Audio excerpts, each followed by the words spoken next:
పెద్ద పెద్ద బిల్డింగ్లు ఉన్నాయని, అక్కడెక్కడో మంచి మంచి రోడ్లు ఉన్నాయని మనం పుట్టిన దేశాన్ని అవమానించేవాడు వాడు భారతీయుడు కాదు, వాడు హిందువు కాదు, వాడు అసలు మనిషి కాదు. ఈ దేశం కోసం, ఈ దేశంలో ఉన్నవారి కోసం, ఈ సంస్కృతి కోసం వేల లక్షల మంది వారి జీవితాలను బలిదానం చేశారు.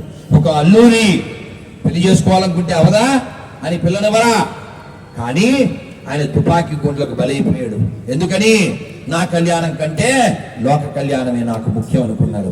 ఈ నేల మామూలు నేల కాదండి.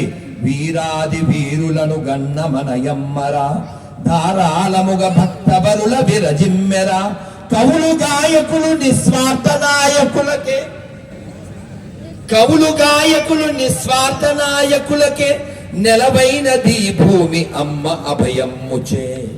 రెండోయి రండి మన సంఘానికి, దండలేతము దండిగా జననికి. భారత్ మాతా కీ జై, భారత్ మాతా కీ జై. మరి మనం తిరుపతిలో ఉన్నాం, మనం అంతా వ్యక్తులం. సరే, మనందరికి భక్తి ఉందా అనుకుంటున్నాం, అంతే. భక్తి ఉంది అనుకుంటున్నాం. భక్తి డెఫినేషన్ మనకు తెలుసా? బొట్టు పెట్టుకోవడమేనా? కొండను చూస్తే మొక్కడమేనా? సోమవారి ప్రసాదం మెక్కడమేనా? కాదు కదా. అది మాత్రమే భక్తి కాదు.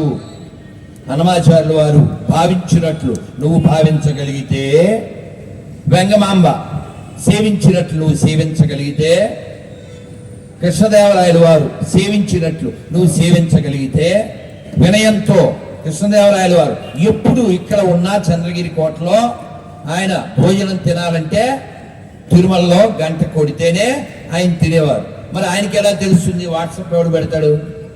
వాట్స్ గోయింగ్ అని అప్, వాడికి ఆయనకి ఎలా తెలుస్తుంది?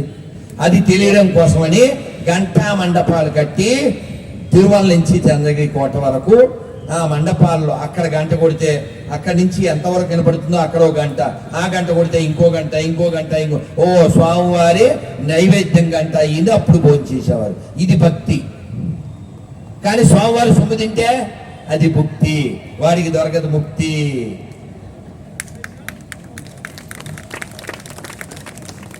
అలా తిన్న వాళ్ళంతా మట్టిలో కలిసిపోయారు, కలిసిపోతారు. మనం చూసాము, చూస్తున్నాం. అయినా అని సాంగ్ పాడుకోవాలి. చూడలే ఎంతమంది చూసాం మనం.